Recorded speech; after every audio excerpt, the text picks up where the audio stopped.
Today we are here with our host, Lamin Jedabo, also known as the enthusiast. Lamin, can you please? Um, Good morning, viewers. Um, I am so happy to be here on Afri-Hope TV. This is just great. Today we are here to discuss, about certain things. I think it will be so meaningful. Sure. If you look at the African continent as it is, there are a lot of tragic things happening. So one Sure, of which is neo-colonialism. sure. Could you tell us what neo-colonialism is? And basically, the concept about neo-colonialism, it's what saddened everyone in Africa. This concept brings a lot of things like economic imperialism is back, globalization, and through cultural imperialism as well. So all these are factors used to pioneer neocolonialism. Because if you could see, even the conditional aids that are given to Africans are all doing what we call neocolonialism.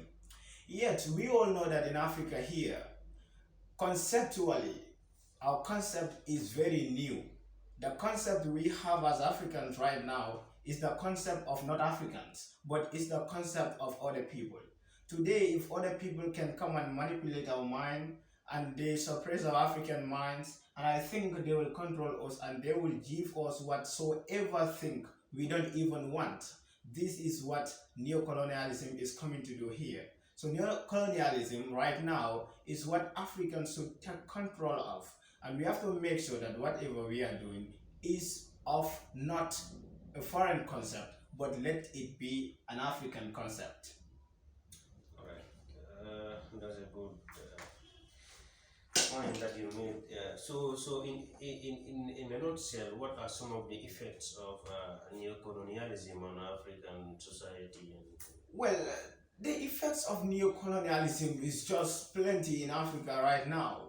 Look, even in our legislative and law-making body, whatsoever law we make, the laws are not African.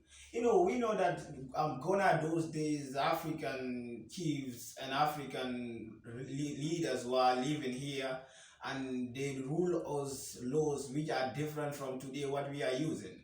But even the constitutions that we are using as Africans, we call it, that constitution is never promoting the agenda of Africa. Those constitutions are foreign. We all know that the British way of making laws, the French way of making laws, the Spanish way of making laws, the Portuguese way of making laws, the Danish way of making laws, this is what it occupied the minds of Africans. Whatever thing we are doing, if we don't do it conceptually with the in line with these, aforementioned, then therefore we don't have faith in our own concept. But I think that if neocolonialism is still in and we don't do something about it, our African concept will be suppressed. What we know as Africans and what we want to achieve cannot be achieved because you are working on someone else's ideology different from your own ideology, and it's your ideology that can make you go far. You understand? This is like like one of the doctors will say that every individual has a hidden potential. So Africa as an individual has a hidden potential, and this potential must be socket so that Africa realizes her potential. So but if we are using others way, then therefore we will not know what we have in us. So it's very, very dangerous right now. The effects are too much. Thank you. And also, if you look at it, they made us believe that we cannot decide for ourselves, and if we make decisions without them, then those decisions are incomplete or they are semi decisions. Yes, that is it. Because they believe that they have controlled us. You know, that's what we are saying, conceptual West. They believe that whatever we are doing, we have to consult them. Yeah, And even looking at the elections, that the current the past elections in the Gambia, uh, the EU was present, the African ECOWAS was present. But what people were saying they is, listen to EU. let us listen to EU.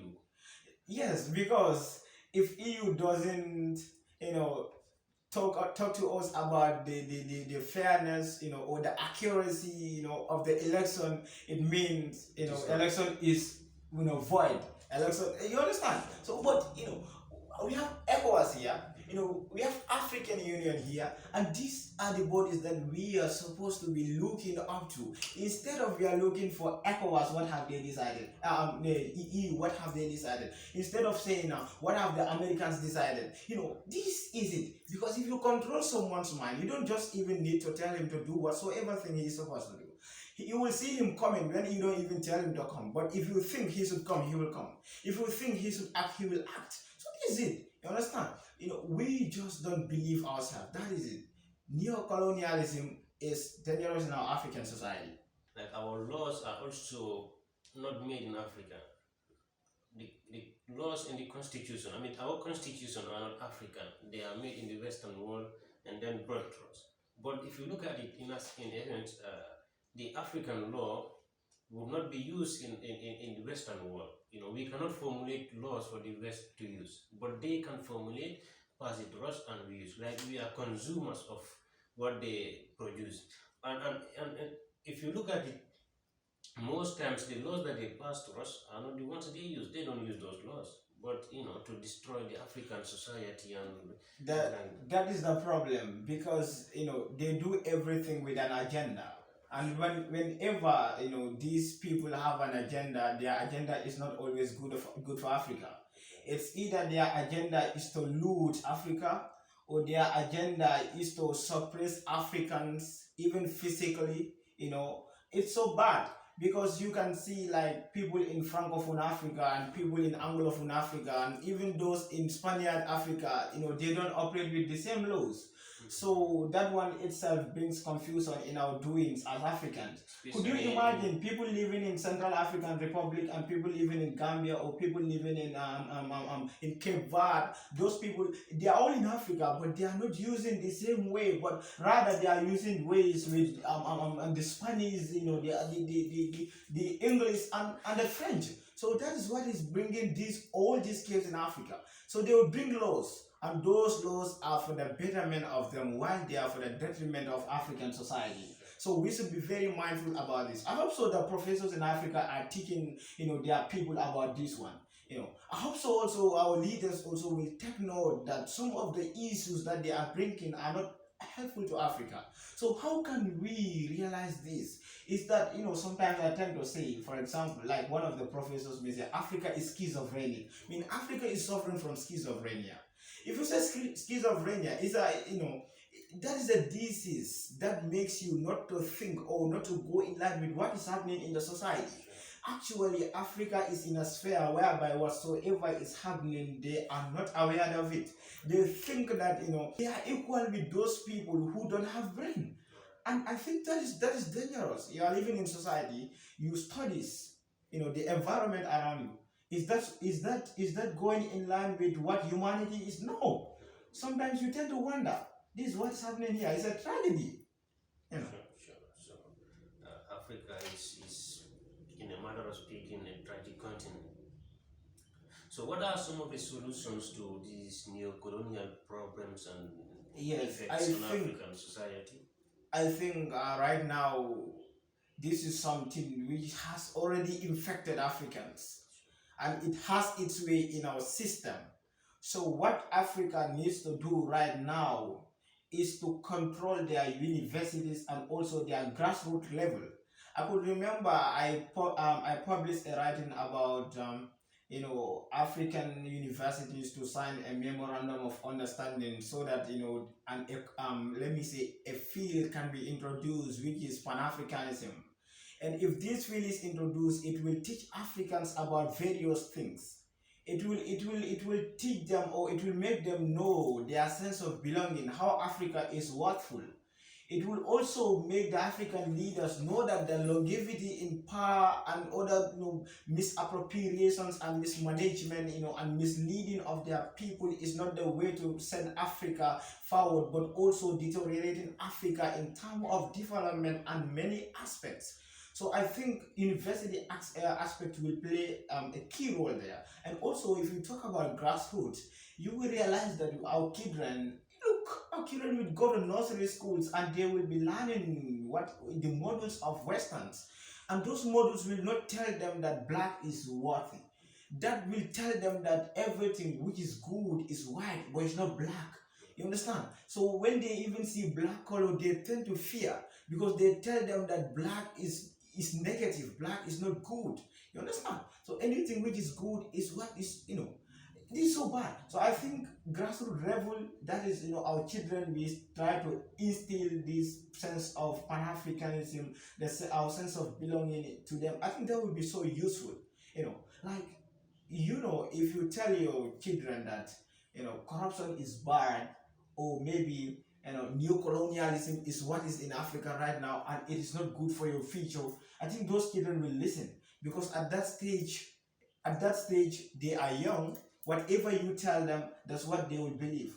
How you grow your child at home is how he or she portrays him or herself to the society. I think grassroots level will play a major role in this as well. Okay. Don't you think it is educated people that are mostly affected by this neo-colonial project than non-educated?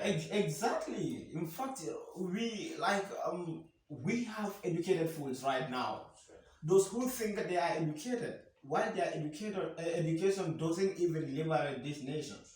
I think as an African scholar, you graduate from universities and you try to go to public offices. You don't even know your value of being in public offices. I think that one itself is a tragedy. Yet those people think that they can hold pen and write. I mean, they are the most aware people in our society.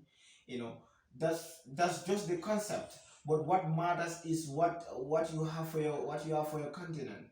But they are in fact the ambassadors to neo-colonialism. They are the people that are used against the uneducated part of the African societies. They are the people that are given money. They bribe them if they are in government, so that any policy that comes new can be accepted, whether that policy is for the betterment of Africans or is not for the betterment of Africans, they don't worry.